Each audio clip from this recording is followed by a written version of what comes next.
I grew up a regular childhood. I mean, I got up, I went to school every day. I grew up in a neighborhood where there were a lot of kids. Enjoyed the summers playing outside. Took a couple family vacations a year. So I would say it was the normal middle class upbringing in the city of Detroit. My father ran Mayor Young's first reelection campaign after his first 4 years in office. And I remember being probably at that time 6 or 7 and volunteering or working, tagging along probably more appropriately with my father to the various campaign offices, helping to stuff envelopes. And I do remember the messaging from the mayor being a very pro-black business. Wouldn't go as far as to call it empowerment, but very pro-black given the demographics of the city, and that being the messaging during that period. At the top of the list, I would put resilience. The city's been through a lot. People talk about 1967. We had another situation in 1943. We've had the ups and downs of the automobile industry. We've gone through a significant amount of corruption in municipal government. But notwithstanding, as you look at what's happening today, I think we've got the best alignment we've ever had as it relates to the political leadership, the corporate community, the civic community, and the philanthropic community being completely aligned as it relates to moving the city forward and having us be successful. And I think that that is rooted in both the resilience and the troubled times that we've had. I mean, look, the Detroit, everything from Motown music to sports to just the passion we feel about cars and the automobile industry and the innovation that came along with that. I just think people are very passionate about our town. And I don't know really, maybe outside of New York, I don't know any other town in the country where people have the passion about the city. And the interesting thing is over time, you know, there's some people that have been upset with the city. I mean, particularly, during Mayor Young's tenure, there are some that thought that his approach was inappropriate, that it was divisive. Others would argue that his approach was necessary because he was just doing what he thought was right on the behalf of the majority of the citizens, which were his constituents. And so that passion's really been on both sides. And I think that now, just like those stakeholders are aligned, I think that the passions are aligned, and at least that's what I find. I mean, I think, first of all, I think that people don't realize that Mayor Young had a lot of corporate support. He had a lot of the civic leaders of that time, Max Fisher, Al Taubman, were friends with and supportive of the mayor and his efforts. But again, when Nolan speaks to the inevitability, I do think that you needed someone to come into office who was there to represent the citizens of Detroit. And at that time, I'm not sure what the percentage was then, 75 to 80% of the citizens were African American. And I think a lot of people felt going into his time as being mayor that, particularly as it related to economic opportunities, that black folks were disproportionately left out of a lot of the opportunities. And he made sure, and you still have a lot of entrepreneurs who are in business today that will say that they got their start during his tenure. And so I think that he saw the importance of economic equality and made sure that that happened during his 20 years in office. There are some people that say today there's a concern that the development that's happening at this quick pace isn't including enough of the diverse base. Are there real fears for that? That is definitely, at the very least, an undercurrent, but really probably a day doesn't go by where some part of my conversation throughout that day doesn't touch on that topic. I think it's a much more complex discussion as opposed to are people of color participating or not. I think that as it relates to those areas of investment in business that are most covered by the press, it's large-scale real estate deals, it's hospitality, new restaurants or lounges opening, hotel announcements. Those are the flashy deals that get announced. I think that if you were to look at the statistics as it relates to African Americans, I think we rank fourth in the country as it relates to African American businesses. When you look at the Black Enterprise 100, which is the 100 largest businesses owned by African Americans in the United States, I think 20 of them are here in the Detroit or Metro Detroit area. So there are Black success stories. Now, as it relates to new construction, buying buildings and skyscrapers and redeveloping them, our participation is not evident there, but in large part because historically in this town, there are not a lot of people of color, or I would even say women, who have endeavored to participate in that sort of development. I know that the media is a business. I used to be in the media. And so they have to drive viewership in order to be able to get the best rates for advertising. And so they are going to talk about in the media that which is most controversial. It's going to spark most discussions. In modern media, they're going to talk about things that are going to get retweeted the most, posted the most. And so those are typically very controversial topics, or those that are going to spark discussions.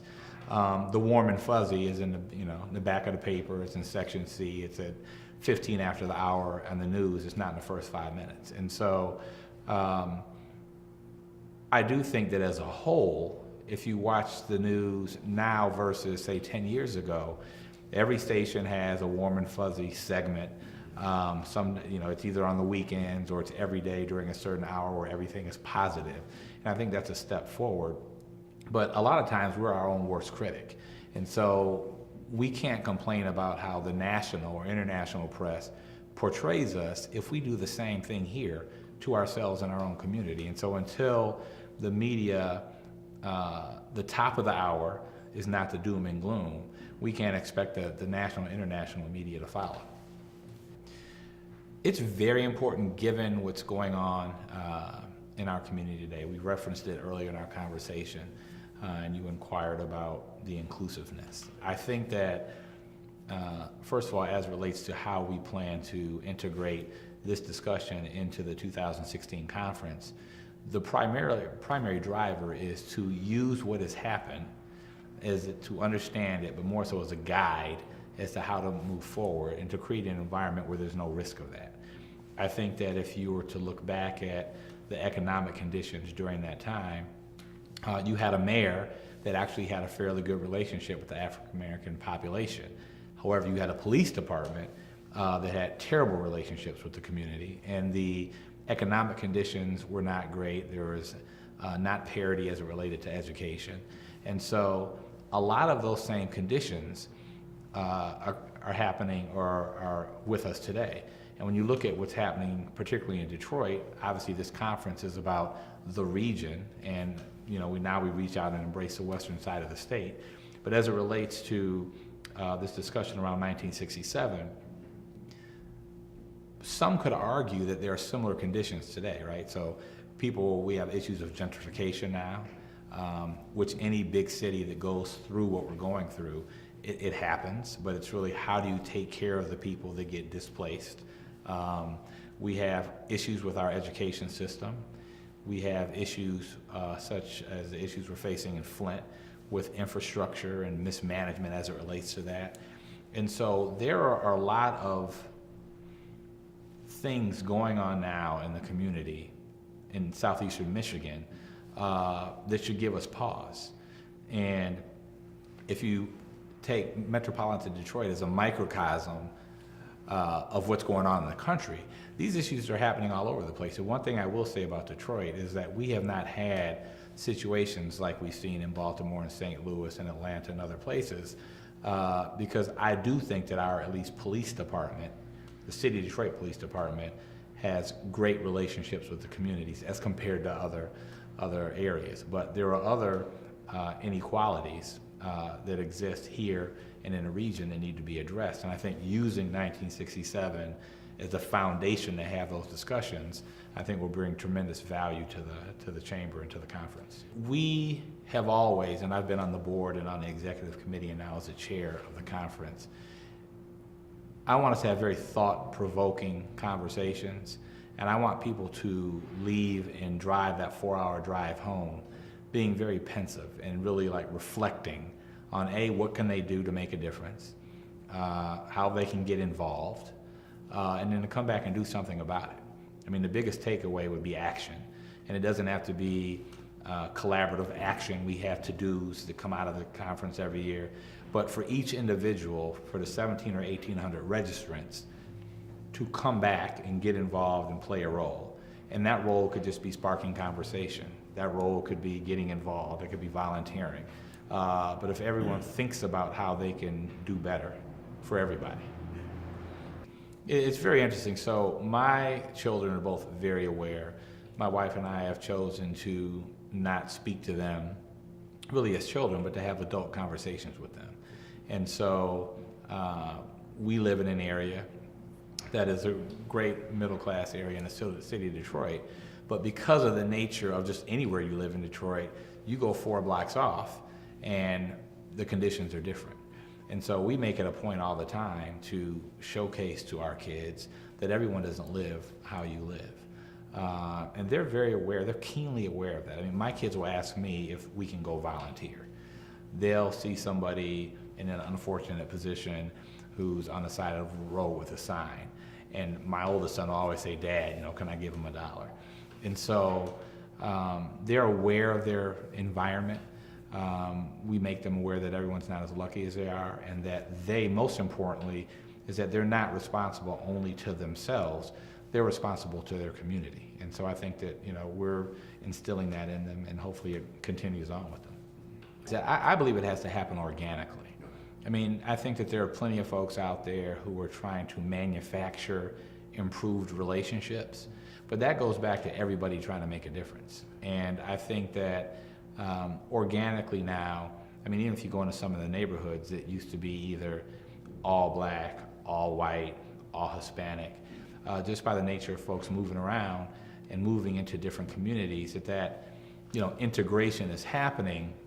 But it has to go further than someone move next door. You got to go knock on a door and introduce yourselves. You got to invite them over to dinner. You got to introduce them to your friends.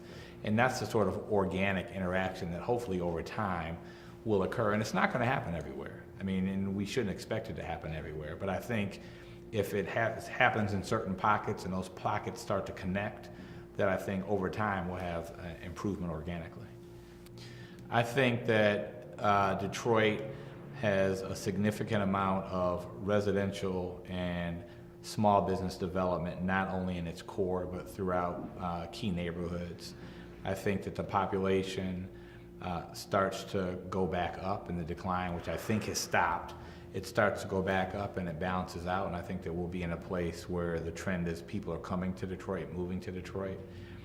I think in the next 50 years you'll get, I would hope, 1 or 2 Fortune 100 or Fortune 500 companies to relocate their headquarters here, because we are a place where we have fantastic schools for them to send their kids. We have great housing stock. We have great public space.